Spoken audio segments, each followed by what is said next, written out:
शहर में LPG gas cylinder की किसी प्रकार की कमी नहीं है और घरेलू व व्यावसायिक दोनों प्रकार के सिलेंडरों का पर्याप्त स्टॉक उपलब्ध है।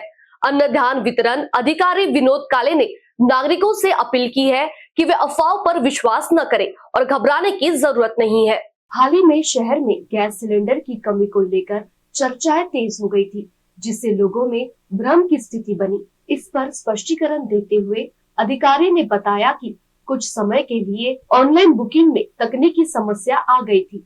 एक साथ अधिक संख्या में बुकिंग होने के कारण लिंक पर त्रुटि आ रही थी, लेकिन अब यह समस्या दूर कर दी गई है और बुकिंग प्रक्रिया सुचारू रूप से चल रही है।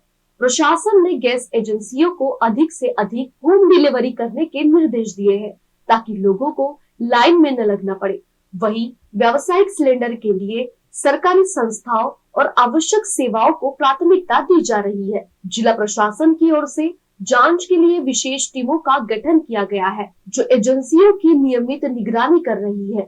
अधिकारियों ने भरोसा दिलाया कि सभी को नियमानुसार गॅस उपलब्ध होगी। बघा, नागपूर शहरामध्ये तर सध्या डोमेस्टिक सिलेंडरचा तुटवडा नाही आहे आणि जेवढी आवक आहे तेवढी आवक अजून आहे आणि लोड पण कंपन्यांकडून प्राप्त होत आहेत आणि ज्यांची बुकिंग आहे प्रॉपर झालेली त्या लोकांना सिलेंडरची पूर्तता पूर्ण होत आहे, झाली पण आहे आणि जास्तीत जास्त कंपन्या ह्या होम डिलिव्हरी देत आहेत, गर्दी होऊ नये म्हणून कंपन्यांमध्ये।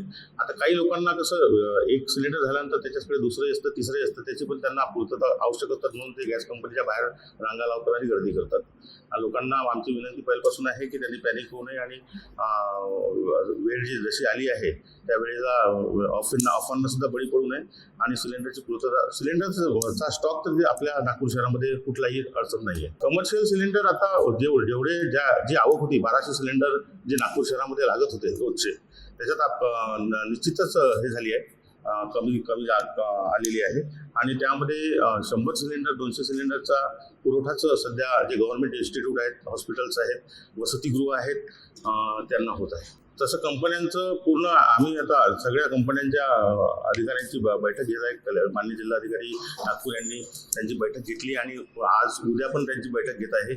तर त्या अनुषंगाने तेच आढावा घेतला जात आहे की हा पुरवठा कमर्शियलचा आणि डोमेस्टिकचा पूर्ण होत आहे। डोमेस्टिकचा तर पुरवठा वेळेवर आहे आणि पूर्ण आहे, फक्त कमर्शियलचाच विषय आहे। तर कमर्शियलचा पुरवठा तात्काळ सुरू होईल, लवकरात लवकर सुरू होईल आणि हॉटेल्स वगैरे सगळ्यांना वेळेवर सगळे सिलेंडर्स भेटतील।